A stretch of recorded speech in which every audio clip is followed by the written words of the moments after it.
morning. So this kind of part of the course is a tour through modernity. We will be looking at kind of the foundations of modernity and how it affects literature broadly. So I always start this discussion with the poem Dover Beach because it's this kind of pivotal poem. And I just met a cop and I was going 65. That's perfect. I mean, he didn't bother me. Yikes. Okay, so speaking of modernity, there's the surveillance of modernity. So we start with this poem Dover Beach, which gives us a picture of really the kind of scientific revolution. What's underneath that poem is a scientific revolution that has made people question their faith. Darwin, geology that has measured that the earth is older than people thought, and it gets kind of published in maybe first among academic circles, and it unnerves people. Like it unhinges them. It makes them go, wait a minute, we thought what we believed in was solid and now none of it's solid. It's like the ocean has been ripped away. So what comes out of that is things like different ways of writing. Naturalism and realism emerge, especially in the U.S., but other places as well. Not especially in the U.S., everywhere. And right, like all that we seem to have now is the details of life without a larger meaning. And Dover Beach is that kind of shifting scene. It makes people really nervous what's happening.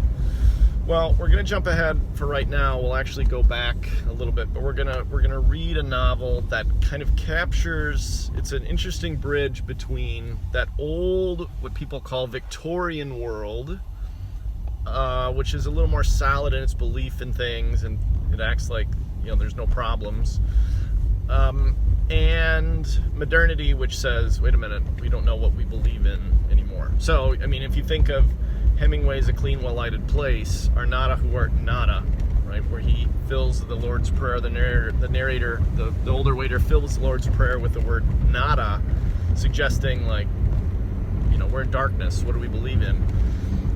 We go from that kind of, from Matthew Arnold to that darkness, and it's that kind of period that we'll look at for a little bit. And we'll look at a couple of responses to it. One of them is Willa Cather's book, My Antonia. And it's an interesting book in that it bridges this gap a little bit between, you get kind of there's a romantic view of the world where nature is this kind of wonderful, sublime, powerful thing, but also you get realism, the harsh images that we'll talk about in the book. And you also get, the modern melee of society. You have immigrants and what to do about immigrants and how to take care of them and the role of women in society, big questions that come along with kind of the changes in changes over to modernism. And Cather has an interesting take on this. So that's the book we're going to use to kind of bridge this gap. It's written in 1917, or it's published in 1918, so it's published in World War I, which is kind of the classic image of that modernity is here. We have machine guns and we have weapons that can kill each other at a never before seen rate. We have modern nation states who are manipulative and dangerous. Modernism is here. So it's written in that time period, but it's set in the 1880s. So it's covering a different kind of ground there. And we'll see a number of things, and in some ways it's a very contemporary story. The issues are still around today. Like, notice getting diseases from foreigners. Like, what could be more relevant, right, than today's in the middle of a pandemic where many people still say, well, it came from foreigners. So watch for that. The first section, sorry, we're about ready to cross the border. We're going over the Little Rock River here past Canaranzi, which is apparently where there was a battle with Native Americans between Native Americans at one point. Anyway, the opening of the novel is something to watch for. There's a little frame. So a frame to a novel means kind of, right, a frame within a frame, a storytelling. Think of The Princess Bride or something, where the grandfather starts reading the story to the grandson, but really what's happening, the major part of the story is, right, the story of the characters in the kind of, I can't remember any of their names, but the more medieval kind of story.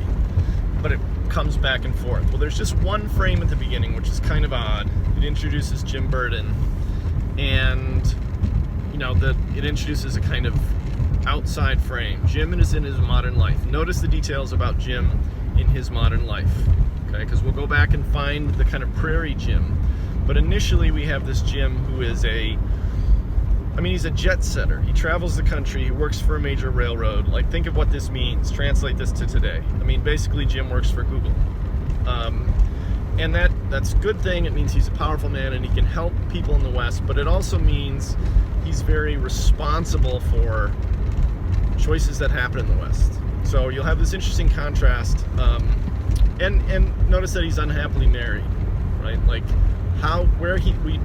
we'll lose sight of this, but we know kind of where he ends up.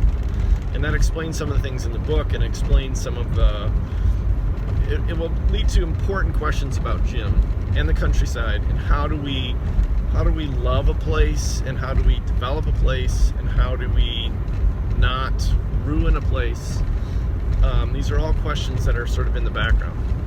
But that opening frame, right, then we shift to after that opening frame where we have this issue of Jim saying, like, the narrator kind of saying, here's how I came upon Jim, and here's how the story came to be.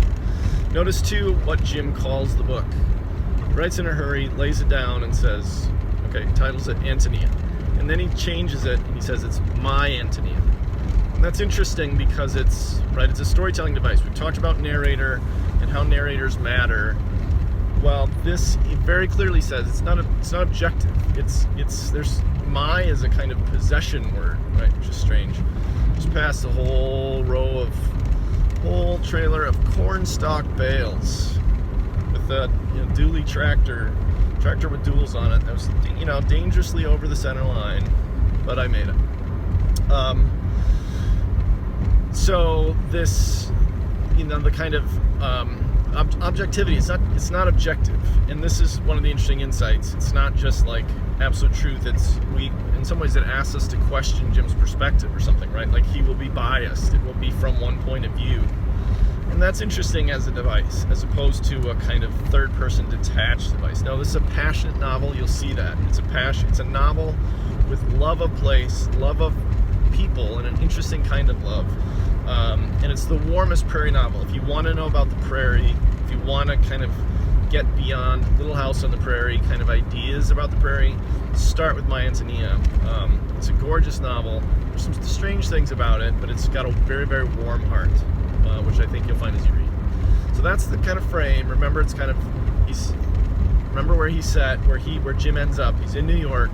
He's married. He's an executive of a railroad. But now we go back to the beginning. We follow this story through a very, very sparse countryside in Nebraska, and the development of Jim, his relationships, and the country all at once.